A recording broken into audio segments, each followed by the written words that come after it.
प्रिय मित्रों, मैं डॉक्टर सत्यवीर सिंह हूँ। आज हम प्राचीन काल में गुरु की अवधारणा, उनकी भूमिका एवं दायित्वों के बारे में जानेंगे। साथ ही यह जानने का भी प्रयास करेंगे कि प्राचीन काल में गुरुओं को अत्यधिक सम्मान दिए जाने के क्या-क्या कारण हो सकते हैं। यह भी जानेंगे कि वर्तमान शिक्षक तथा प्राचीन काल के गुरु में क्या अंतर है। भारतीय संस्कृति विश्व की सबसे पुरानी संस्कृतियों में से एक है। किसी भी सभ्यता का सांस्कृतिक भाव तथा आदर्श उस राष्ट्र द्वारा अनुसरित शैक्षिक संस्थाओं के द्वारा प्रतिबिंबित होता है। वास्तव में एक सभ्य समाज में विद्यालयी संस्था तथा शैक्षिक प्रक्रिया का आरंभ उस समाज तथा संस्कृति के निर्माण, विकास तथा उसे संपोषित करने के उद्देश्य से किया जाता है। भारतीय शिक्षा प्रणाली भारत की समृद्ध सांस्कृतिक परंपरा से जुड़ी हुई है। बहुत सी कमियों के बावजूद यह सामाजिक पुनर्निर्माण तथा विकास का एक सशक्त साधन रहा है। प्राचीन काल में शिक्षा को स्वयं उन्नयन या जीवन पर्यंत चलने वाले निरंतर प्रक्रिया समझा जाता था तथा विद्यार्थियों के शारीरिक, मानसिक, बौद्धिक तथा आध्यात्मिक क्षमताओं को सुव्यवस्थित तथा क्रमिक विकास का स्रोत समझा जाता था, जिससे वे एक जिम्मेदार नागरिक के रूप में जीवन यापन कर सकें एवं वर्तमान तथा भविष्य में उन्नति कर सकें। प्राचीन भारत में 3 प्रकार की शिक्षा संस्थाएं थी। पहली, गुरुकुल, जहां विद्यार्थी आश्रम में गुरु के साथ रहकर विद्या अध्ययन करते थे। दूसरी, परिषद, जहां विशेषज्ञों द्वारा शिक्षा दी जाती थी। तीसरी, तपस्थली, जहां बड़े बड़े सम्मेलन होते थे और सभाओं तथा प्रवचनों से ज्ञान अर्जन होता था। नैमिषारण्य ऐसा ही एक स्थान था। गुरुकुल का शाब्दिक अर्थ है गुरु का परिवार अथवा गुरु का वंश। गुरुकुल बस्तियों से थोड़ा दूर होते थे। एक निश्चित अध्ययन अवधि के लिए विद्यार्थी को गुरु के साथ गुरुकुल में रहना पड़ता था। प्रत्येक विद्यार्थी, चाहे वह निर्धन हो अथवा धनवान या किसी उच्च घराने से संबंध रखता हो, सभी को एक साथ रहना पड़ता था। सभी के साथ एक जैसा निष्पक्ष व्यवहार किया जाता था। गुरुकुल में शिक्षा बिल्कुल निःशुल्क थी, परंतु गुरुकुल को चलाने के लिए सभी को भिक्षा मांगनी पड़ती थी, जिससे उनमें विनम्रता तथा विद्यार्थी के रूप में उनकी सहायता करने के लिए समाज के प्रति कृतज्ञता जैसे गुणों का विकास होता था। इससे जातिक्रम परंपरा को कम करने में सहायता भी मिलती थी, क्योंकि गुरुकुल में सभी विद्यार्थियों को समान समझा जाता था। गुरु गुरुकुल का मुखिया होता था, जो सभी विद्यार्थियों के लिए पिता समान, माता पिता या संरक्षक के समान व्यवहार करता था। वह विद्यार्थियों को उनसे बिना किसी अपेक्षा के शिक्षा प्रदान करता था। गुरु के लिए शुल्क लेना वर्जित था। विद्यादान उसकी दृष्टि में सर्वोत्तम दान समझा जाता था और ज्ञान के बेचने का विचार निंदनीय समझा जाता था। गुरुकुल चलाने के लिए राजाओं, परोपकारी व्यक्ति तथा समाज के धनाढ्य वर्ग दान देते थे। गुरु दक्षिणा से भी कुछ सहायता मिल जाती थी, जो विद्यार्थी अपनी शिक्षा प्राप्ति के अंत में गुरुकुल छोड़ते समय गुरुकुल को अपनी श्रद्धा से देते थे। इतना ही गुरुकुल चलाने के लिए पर्याप्त समझा जाता था, क्योंकि गुरुकुल में रहने वाला प्रत्येक व्यक्ति संयम तथा तप का जीवन व्यतीत करता था। गुरु के रूप में केवल उसी व्यक्ति की पहचान, नियुक्ति तथा आदर होता था जो वास्तव में एक विद्वान, एक उत्कृष्ट विशेषज्ञ तथा आध्यात्मिक रूप से प्रबुद्ध व्यक्ति समझा जाता था। जैसा आप जानते हैं कि भारत में बहुत पुरानी गुरु शिष्य परंपरा रही है। गुरु को उसकी स्वार्थ रहित सेवा के लिए समाज में सबसे ऊंचा स्थान दिया जाता था और यहां तक कि राजा भी गुरु का सम्मान करते थे। गुरु को माता पिता से भी बढ़कर माना जाता था तथा एक गुरु का दर्जा देवताओं से भी बढ़कर था। गुरु शिष्य की यह परंपरा ज्ञान के किसी भी क्षेत्र में हो सकती है, जैसे अध्यात्म, संगीत, कला, वेदाध्ययन, वास्तु आदि। भारतीय संस्कृति में गुरु का बहुत महत्व है। कहीं गुरु को ब्रह्मा, कहीं विष्णु, कहीं महेश कहा गया है तो कहीं गोविंद। अज्ञान को नष्ट करने वाला जो ब्रह्मरूप प्रकाश है वह गुरु है। भारतीय संस्कृति में गुरु को अत्यधिक सम्मानित स्थान प्राप्त है।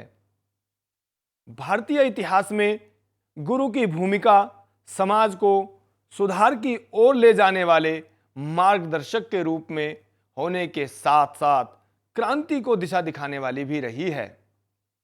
भारतीय संस्कृति में गुरु का स्थान ईश्वर से भी ऊपर माना गया है। शास्त्रों में कहा गया है, गुरुर् ब्रह्मा गुरुर् विष्णु गुरुर्देवो महेश्वरः गुरुर् साक्षात परब्रह्म तस्मै श्री गुरुवे नमः। गुरु को हृदय, मस्तिष्क, हाथ अर्थात 3H आध्यात्मिकता, ज्ञान तथा विद्वत्ता के अच्छे गुणों का प्रतीक समझा जाता था। एक सही गुरु अपने जीवन के अंतिम क्षणों तक एक विद्यार्थी होता था। वह सदैव सीखने का प्रयास करता था। प्राचीन काल में गुरु और शिष्य के संबंधों का आधार था गुरु का ज्ञान, उसकी मौलिकता और नैतिक बल, उनका शिष्यों के प्रति स्नेह भाव तथा ज्ञान बांटने का निस्वार्थ भाव। साथ ही शिष्यों में होती थी गुरु के प्रति पूर्ण श्रद्धा, गुरु की क्षमता में पूर्ण विश्वास तथा गुरु के प्रति पूर्ण समर्पण एवं आज्ञाकारिता। अनुशासन शिष्य का सबसे महत्वपूर्ण गुण माना गया है।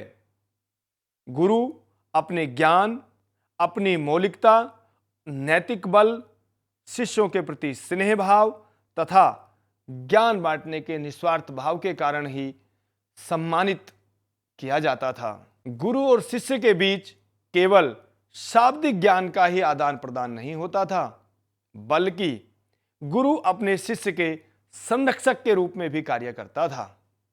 उसका उद्देश्य रहता था कि गुरु उसका कभी अहित सोच भी नहीं सकते। यही विश्वास गुरु के प्रति उसकी अगाध श्रद्धा और समर्पण का कारण रहा है। प्राचीन काल के गुरु अपने आप में एक संपूर्ण संस्था के समान होते थे, जो अपनी विद्वता तथा बलिदान के लिए जाने जाते थे। भारत में ऐसे गुरु के प्रति सारी दुनिया के विद्यार्थी आकर्षित होते थे और भारत में विद्या ग्रहण करने आते थे।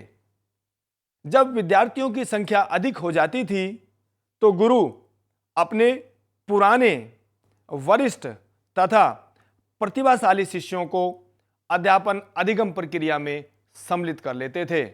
इससे अध्यापक को उसके कार्य में आवश्यक सहायता मिल जाती थी तथा उन पुराने विद्यार्थियों के लिए गुरु के प्रत्येक पर्यवेक्षण में अध्यापन के प्रशिक्षण का अवसर प्राप्त हो जाता था, जो अध्यापक बनने के इच्छुक होते थे। मॉनिटर प्रणाली वास्तव में प्राचीन भारतीय शिक्षा का ही योगदान है, जिसके अंतर्गत वरिष्ठ विद्यार्थी जो या तो गुरुपुत्र होते थे अथवा कोई योग्य वरिष्ठ विद्यार्थी छोटी कक्षा के विद्यार्थियों को पढ़ाते थे। गुरु की भूमिका तथा उसके दायित्व। प्राचीन काल में गुरु को विभिन्न प्रकार की भूमिकाओं का निर्वहन करना पड़ता था। वह विद्यार्थियों के लिए माता पिता की, अध्यापक की, एक विद्वान की, एक धर्म प्रचारक की तथा एक मित्र, एक दार्शनिक तथा पथ प्रदर्शक की भूमिका निभाता था। गुरु विद्यार्थियों की आवश्यकताओं की व्यक्तिगत रूप से देखभाल करता था।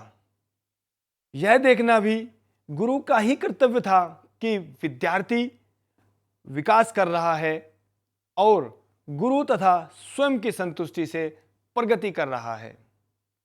अध्यापक और शिष्य में पिता और पुत्र की तरह अत्यंत गहन आंतरिक संबंध होता था। इस संबंध की उपनिषद में भली भांति व्याख्या की गई है। उपनिषद का शाब्दिक अर्थ है निकट बैठना। सीखने वाला गुरु के चरणों में बैठकर विद्यार्जन करता था। अध्यापन विधि गुरु और शिष्य के बीच मौखिक संवाद के रूप में होती थी। इसके अतिरिक्त व्याख्यान, प्रवचन, वाद विवाद तथा विवेचना, सस्वर पठन तथा पुनरावृत्ति विद्यार्थी की दैनिक नित्य क्रिया के अंग थे। मूल्यांकन सतत तथा व्यापक रूप से होता था, जिसे गुरु संचालित करता था। औपचारिक रूप से कोई परीक्षा नहीं होती थी, कोई डिग्री या प्रमाण पत्र नहीं दिए जाते थे। केवल दीक्षांत समारोह के समय गुरु यह घोषणा करता था कि किस विद्यार्थी ने परीक्षा पास कर ली है। गुरु उस अहर विद्यार्थी को एक विद्वत मंडली के सम्मुख प्रस्तुत करता था, जो उससे विभिन्न प्रकार के प्रश्न पूछ सकते थे। शिक्षा पूर्ण हो जाने पर गुरु शिष्य की परीक्षा लेता, दीक्षा देता और समापवर्तन संस्कार संपन्न कर उसे अपने परिवार को भेजता था। शिष्यगण चलते समय अपनी क्षमता के अनुसार गुरु को दक्षिणा देते, किंतु गरीब विद्यार्थी उससे मुक्त भी कर दिए जाते थे। अध्ययन काल में विद्यार्थी की स्वायत्तता को सम्मान दिया जाता था। विद्यार्थी अपना गुरु तथा विषय चुनने में स्वतंत्र था। यद्यपि यह गुरु का विशेषाधिकार माना जाता था कि वह किस विद्यार्थी को किस विशेष क्षेत्र में अपने शिष्य के रूप में स्वीकार करे या नहीं। विद्यार्थी को वाद विवाद के लिए कहा जाता था, ताकि वह अपनी योग्यता सिद्ध कर सके। इसमें प्राप्त सफलता के पश्चात विद्यार्थी विषय विशेष में अपने पांडित्य के लिए जाना जाता था और उसे एक विद्वान व्यक्ति के रूप में स्वीकार कर लिया जाता था। बौद्ध काल में मठों और मंदिरों में उच्च शिक्षा केंद्रों के रूप में शैक्षिक संस्थाओं को औपचारिक रूप से स्थापित किया गया। ये आवासीय विश्वविद्यालय थे, जहां गुरुओं और विद्यार्थियों के समूह ज्ञान की खोज में साथ साथ रहते तथा काम करते थे। वे अपने आप को ज्ञान के सृजन, संरक्षण तथा प्रसारण में व्यस्त रखते थे, जो आज के विश्वविद्यालयों के 3 प्रकारों अध्यापन, शोध तथा प्रसारण के समान हैं। गुरुकुल में प्रवेश परीक्षाओं के माध्यम से होते थे। ये परीक्षाएं अत्यंत कठिन होती थी और उच्च शिक्षा के जाने माने केंद्रों तक्षशिला, नालंदा, विक्रमशिला, वल्लभी, नाडिया, काची, बनारस इत्यादि स्थानों पर आयोजित की जाती थी। इन केंद्रों पर पूरे भारत से तथा विदेशों से भी विद्यार्थी आते थे। गुरुकुलों की यह विशेषता थी कि इनमें शिक्षा व्यक्तिगत आधार पर दी जाती थी, एक संस्था के रूप में नहीं।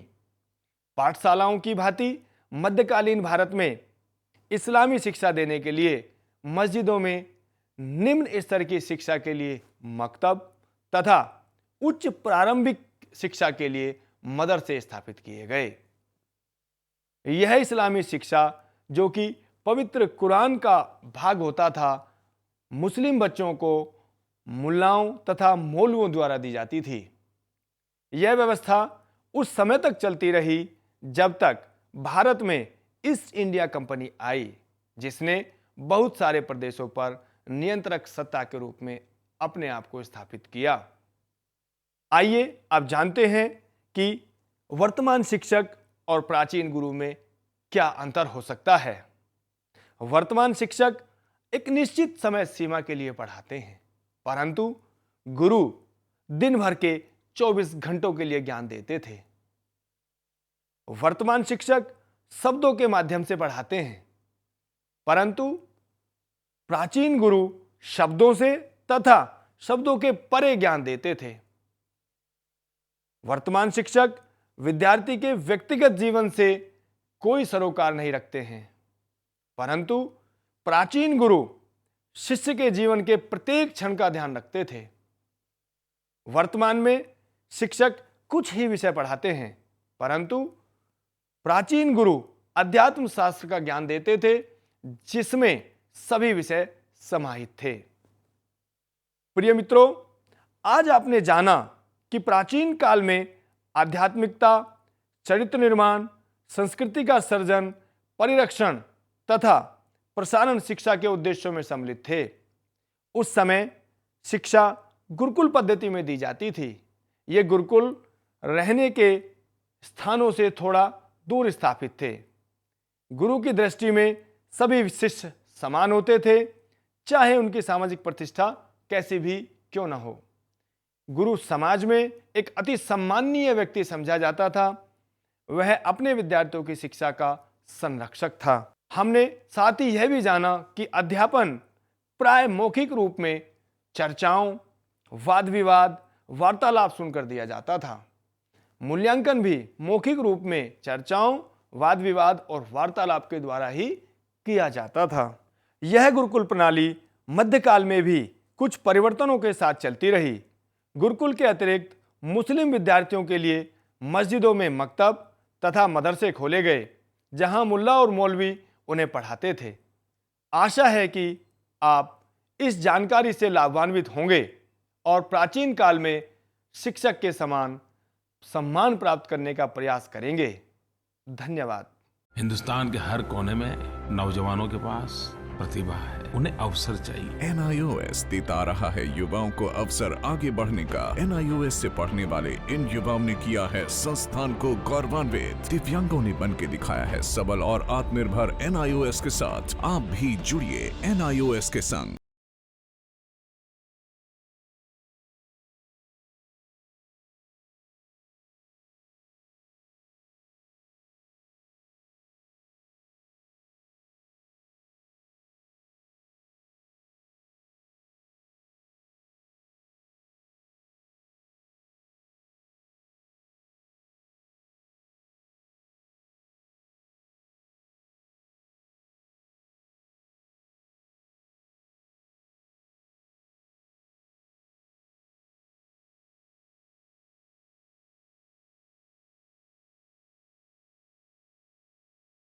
iOS के जरिए national institute of open schooling या राष्ट्रीय मुक्त विद्यालयी शिक्षा संस्थान, इस संस्थान का एक बड़ा उद्देश्य है आम आदमियों के जीवन को बेहतर बनाना। ऐसे लोग जिनके लिए शिक्षा एक दूर का सपना है, या वे बच्चे जो परिवार की रोजी रोटी कमाने के लिए बीच में ही स्कूल छोड़ने पर मजबूर हो जाते हैं। NIOS ऐसे बच्चों और बड़ों को दोबारा शिक्षा से जुड़ने का मौका मुहैया कराता है, ताकि वे एक बेहतर जीवन जी सकें। 1989 में स्थापना के बाद NIOS ने देश के लाखों बच्चों और वयस्कों को बेहतर शिक्षा से जोड़ा है। इनमें हर उम्र, हर पृष्ठभूमि, हर जाति, हर मजहब और हर क्षेत्र के लड़के लड़कियां, महिलाएं और पुरुष शामिल हैं। बढ़ई से लेकर पायलट, डॉक्टर, इंजीनियर, बेकर और दर्जी तक NIOS कोशिश कर रहा है सबको शिक्षित और सशक्त बनाने की, चाहे वो असम के दूर दराज इलाके में रहने वाला हो या फिर मुंबई जैसे महानगर का। NIOS ने अपनी मौजूदगी हर जगह दर्ज कराई है। NIOS ने शिक्षा की परंपरागत सोच को ही बदल दिया है। वो पढ़िए जो हम पढ़ाते हैं की जगह NIOS की नई सोच है, हम वो पढ़ाते हैं जो आप पढ़ना चाहते हैं। इस नई सोच ने लोगों को आगे बढ़ने और NIOS के साथ जुड़ने के लिए प्रोत्साहित किया है। शिक्षा उपलब्ध कराने के मामले में NIOS किसी सीमा को नहीं मानता, उम्र की सीमा को भी नहीं। चंडीगढ़ के गणेश के लिए भी NIOS एक वरदान साबित हुआ। NIOS शारीरिक रूप से अक्षम बच्चों को भी बेहतर शिक्षा मुहैया कराने के लिए पूरी तरह प्रतिबद्ध है। ऐसे बच्चों के लिए शिक्षा न केवल रोजगार के द्वार खोलती है, बल्कि उन्हें आत्मविश्वास और गर्व के साथ जीना भी सिखाती है। NIOS खेल के इन सितारों को उनकी सुविधा और समय के अनुसार बेहतर शिक्षा उपलब्ध कराता है। मेरी कॉम, सोमदेव देववर्मन, देविका रेबेका पल्लिकल, अरमान इब्राहिम, प्रद्युमन प्रकाश और अमय जोत सिंह। NIOS सीमा पर खड़े उन प्रहरियों को भी शिक्षा से लाभान्वित करता है जो देश की सुरक्षा के लिए अपनी जान की बाजी लगाने से भी नहीं चूकते। सच तो ये है कि NIOS की पहुंच हर ओर रहती है, चाहे वो दूर दराज के आदिवासी हो या जेल की कोठरी में बंद कैदी या फिर ग्रामीण और शहरी क्षेत्रों के गरीब निवासी। देश में कहीं भी कोई भी व्यक्ति, स्त्री, पुरुष, लड़का, लड़की, अमीर, गरीब शिक्षा से वंचित न रहे। राष्ट्रीय मुक्त विद्यालयी शिक्षा संस्थान का यही मिशन है। राष्ट्रीय मुक्त विद्यालय शिक्षा संस्थान पूरे देश में शिक्षा के साथ साथ कौशल विकास के क्षेत्र में बहुत सारे कोर्सेज दे रहा है। लगभग 100 से ज़्यादा कोर्सेज हैं। हम दूर दराज के गांव में अपने संस्थान बनाते हैं और वहाँ के बच्चों को, वहाँ के बच्चियों को, वहाँ के वयस्कों को हुनर के क्षेत्र में शिक्षा पहुँचाते हैं। आपको जानकर खुशी होगी कि अब हम आर्ट, साइंस, कॉमर्स जिन क्षेत्रों में 12वीं का सर्टिफिकेट दिया जाता रहा है, अब हम हुनर के क्षेत्र में, वोकेशनल एरिया में भी 10वीं और 12वीं का सर्टिफिकेशन करेंगे। तो वो बच्चे जो कृषि से जुड़े हुए हैं, कारपेंट्री से जुड़े हुए हैं या दूसरे क्षेत्रों से जुड़े हुए हैं, वो अपने ही क्षेत्र में काम करेंगे, सीखेंगे, हुनर पैदा करेंगे अपने में और सर्टिफाइड भी होंगे कि वो सर्टिफाइड कृषक हैं, खेतिहर हैं। तो आज तक जो हमारे देश में ये सोच रही है कि आप 12वीं पास तभी कहे जाएंगे जब भूगोल, अर्थशास्त्र, भौतिकी ये पढ़ेंगे, अब ये समय बदल गया है। ITI में जितने बच्चे पढ़ते हैं, लगभग 18 लाख बच्चे हर साल दाखिला लेते हैं। अब हम उनको सर्टिफिकेशन करेंगे। NIOS अपने छात्रों को माध्यमिक स्तर पर 26 और उच्च माध्यमिक स्तर पर 19 विषयों का विकल्प देता है। पढ़ाई किस माध्यम से करनी है, इसमें भी आपको लचीलापन मिलेगा। माध्यमिक स्तर पर ही 7 भाषाओं के अलग अलग माध्यमों का विकल्प मौजूद है। शैक्षणिक कार्यक्रमों के अलावा 86 वोकेशनल शिक्षा कार्यक्रम भी उपलब्ध हैं, जो छात्रों को कामकाजी दुनिया के लिए तैयार करते हैं। वोकेशनल प्रशिक्षण को अधिक सुदृढ़ बनाने के लिए NIOS ने ITDC, Cisco, Indian medical association जैसे कई सरकारी और गैर सरकारी संस्थानों के साथ भागीदारी स्थापित की है। आज लाखों छात्रों के लिए अपनी पसंद का स्कूल है राष्ट्रीय मुक्त विद्यालयी शिक्षा संस्थान यानी national institute of open schooling. NIOS ने एक लंबा सफर तय किया है, लेकिन मंजिल अभी दूर है। निरंतर विकास और नवीनीकरण के लिए NIOS सदैव प्रतिबद्ध है। शिक्षा का उद्देश्य महज रोजगार जुटाना ही नहीं है, बल्कि स्वयं को सशक्त बनाना भी है। NIOS लाखों छात्रों के लिए यही आत्मसम्मान दिलाने में जुटा है।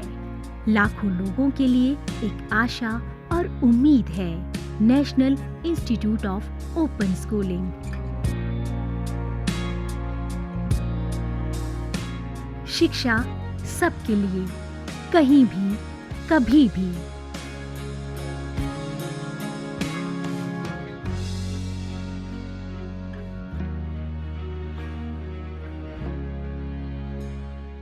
हिंदुस्तान के हर कोने में नौजवानों के पास प्रतिभा है, उन्हें अवसर चाहिए। NIOS देता रहा है युवाओं को अवसर आगे बढ़ने का। NIOS से पढ़ने वाले इन युवाओं ने किया है संस्थान को गौरवान्वित। दिव्यांगों ने बन के दिखाया है सबल और आत्मनिर्भर। NIOS के साथ आप भी जुड़िए NIOS के संग।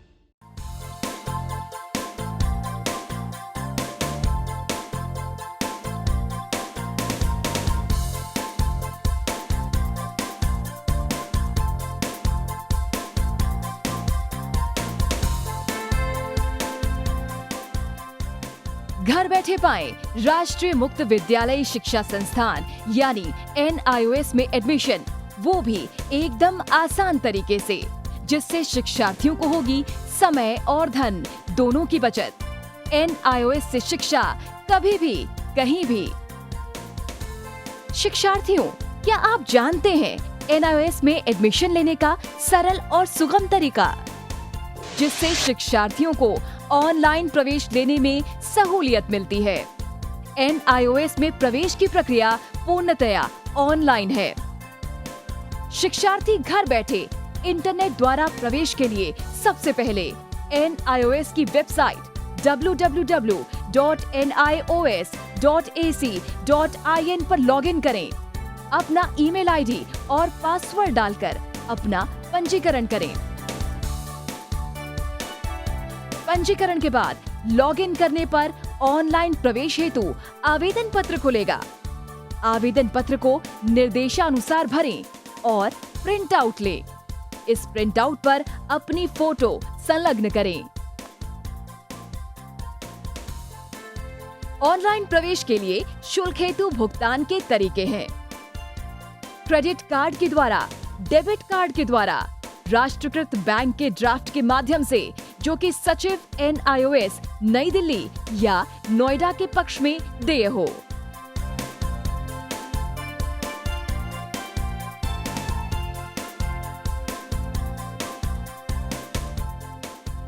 भरे हुए आवेदन पत्र के साथ साथ डिमांड ड्राफ्ट और संलग्न किए जाने वाले दस्तावेज हैं: जन्म रजिस्ट्रार के जिला कार्यालय से जारी जन्म प्रमाण पत्र की सत्यापित प्रति, जिसमें जन्म तिथि अंकित हो, पिछले विद्यालय से प्राप्त विद्यालय छोड़ने का प्रमाण पत्र, जिसमें आवेदक की जन्म तिथि लिखी हो। प्रवेश फॉर्म का प्रिंट आउट NIOS के संबद्ध क्षेत्रीय केंद्रों पर 10 दिनों में पहुंच जाना चाहिए, अन्यथा उचित दस्तावेज न लगे होने पर आवेदन फॉर्म रद्द किया जा सकता है। प्रवेश प्रक्रिया की पुष्टि होने के बाद शिक्षार्थियों को परिचय पत्र व अध्ययन सामग्री डाक द्वारा तुरंत पहुंचाई जाती है। ऑनलाइन प्रवेश एक बहुत ही सुगम और सुविधाजनक प्रवेश प्रणाली है। Online on time for safe and secure admission. Hindustan के हर कोने में नौजवानों के पास प्रतिभा है, उन्हें अवसर चाहिए। NIOS देता रहा है युवाओं को अवसर आगे बढ़ने का। NIOS से पढ़ने वाले इन युवाओं ने किया है संस्थान को गौरवान्वित। दिव्यांगों ने बन के दिखाया है सबल और आत्मनिर्भर। NIOS के साथ आप भी जुड़िए NIOS के संग।